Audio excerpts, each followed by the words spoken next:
Good morning, friends. My name is Yaifaba, Department of Chemistry, DM College of Science. First of all, I would like to thank DM College of Science and DDU Kaushal Center, Dhanamandjuri University for giving us this opportunity and taking up this project so that we can give some benefit to the students. Now, today's my topic is I have taken up from the BSc second semester. Its unique code is CHE 202 tutorials. So it will be inorganic chemistry and it will be unit 2 solutions. So solution means it is a homogeneous mixture of say 2 or more substances. If 2 substances or 2 components are involved, then we term it as binary solution. If 3 substances are involved, then we term as tertiary, and if 4 substances are involved, then we term them as quaternary solutions. However, for simplicity, I have just taken up the binary solution, that is AB type. If A is a larger amount, that is a component which is present in larger amount, then it is known as solvent, and B, which is the component present in smaller amount, it will be the solute. So we will be mainly focusing on this larger amount, that is the solvent. So that is the role of the solvent in the reaction, that it will be present in the larger amount. So best solvent is H2O or water. It is also known as universal solvent. So we can take up say some example that the human body consists of 70% is water, and art is also around 70% solvent. If we use solvent as water, then we term them as aqueous solution. In generally, we term them as aqueous solution. However, we have some limitation.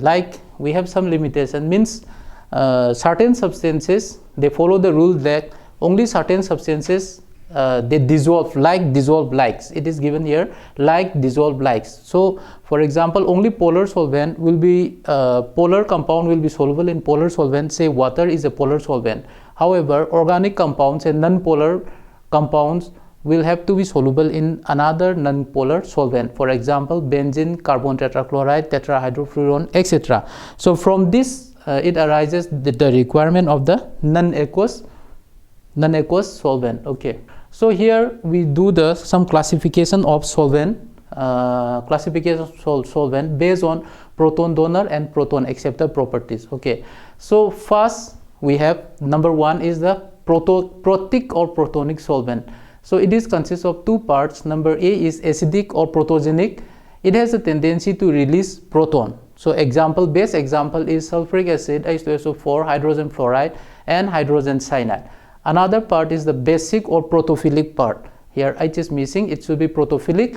Philic means loving. Okay, so proton loving, tendency to accept proton. So it is ammonia, NH3 amines, okay, N2H4, etc.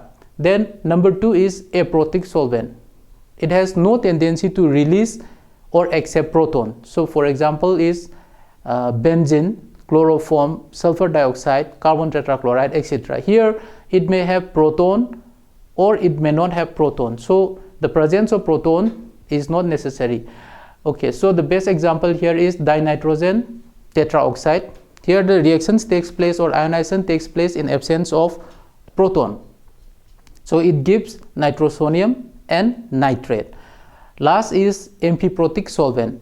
It has tendency to release or to accept proton depending on the nature of the reacting species. For example, H2O or acetic acid. Amphiprotic means it can act as a bond. Last, here I have taken up some example. Ammonia, it undergoes autoionization. This is a reaction type of autoionization reaction. Here the ammonia dissociates into 2 ions. One is the positive ion or cation, another one is the negative ion. The positive ion is known as ammonium ion and the negative ion is the amide ion. So such type of reaction where the solvent dissociate or ionize is known as autoionization reaction. So ammonia, and the second part is hydrogen fluoride. So we have here it is 3 molecules of hydrogen fluoride. So it dissociate or ionize into the cationic and anionic part. The cationic part is fluoronium ion and the anionic part is hydrogen difluoride ion. What are the qualities of this ionizing solvent? So qualities means here we are taken up the physical properties of the ionizing solvent. Physical properties means those properties which are measurable or which can be measured without changing the composition of the compound. So depending upon their physical properties of the ionizing solvent, this solvent, they have different characters. So first one is this autoionization. Here we have taken up the water, H2O, its ionic product is 10 to the power minus 14. Next is ammonia, we have taken out, then its ionic product is 10 to the power minus 33, and hydrogen fluoride, its ionic product is 10 to the power minus 14. So next we have taken up last, we have you can see here the last part, water. Solvent is the water, its viscosity. Viscosity means the friction between the layers. It is 10.08, whereas ammonia it is 2.65, and hydrogen fluoride it is 2.40. So comparing with the water, the viscosity of ammonia and hydrogen are very much less. Okay, next is your dipole moment, which is given in debye unit. So water has a dipole moment of 1.84, whereas ammonia has 1.46, and hydrogen fluoride has 1.90. And it's another one parameter is a dielectric constant. Dielectric constant, water has dielectric constant of 78.5, ammonia 22, and hydrogen fluoride is 83.6. So why these properties plays an important role in this solvent? Let's come into this, that I'll explain very briefly that why they are changing part. Only I have taken up this four part. Okay, so number one, the properties of dipole moment. What is a dipole moment? Dipole moment is nothing but charge into the distance between the charges. So higher the dipole moment of the solvent, more polar solutes are soluble. So if the dipole moment is very high, then polar solutes are soluble. It is due to the large solvation energy. Solvation energy means there is energy release when the solvent are attached to the ions. Okay, so solvation energy. So larger the solvation energy, then it will, if the solvation energy larger than the lattice energy, which binds up this ionic crystals, then those crystals will be soluble in this solvent. Then we have the dielectric constant. So what is the dielectric constant? Dielectric constant, it is say we have the, if the Coulombic force of attraction between ion is given by F, this F, capital F, is equal to Q plus into Q minus divided by d R square, where d is a constant known as dielectric constant and R is the distance between the two ions, that is Q plus and Q minus. So the force of attraction between these two ions is inversely proportional to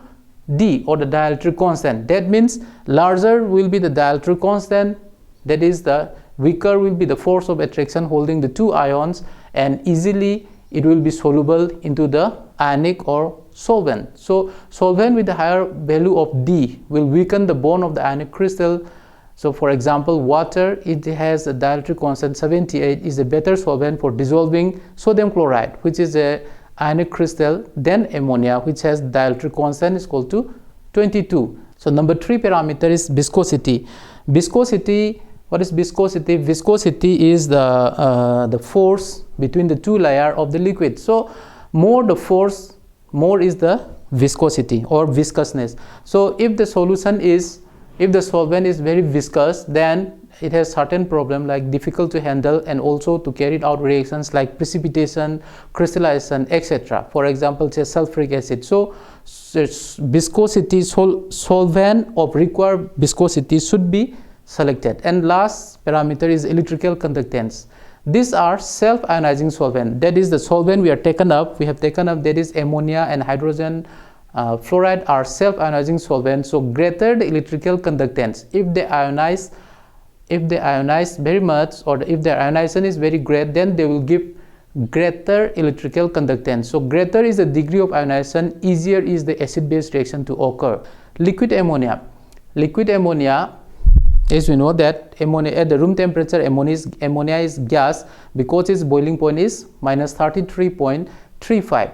So whereas the boiling point of its water is 100 degrees. So water turns into the vapor at 100 degrees centigrade, whereas ammonia turned into the vapor at minus 33.35 degrees centigrade. So ammonia is a vapor in the gases in the room temperature. It is a colorless gas with a pungent smell.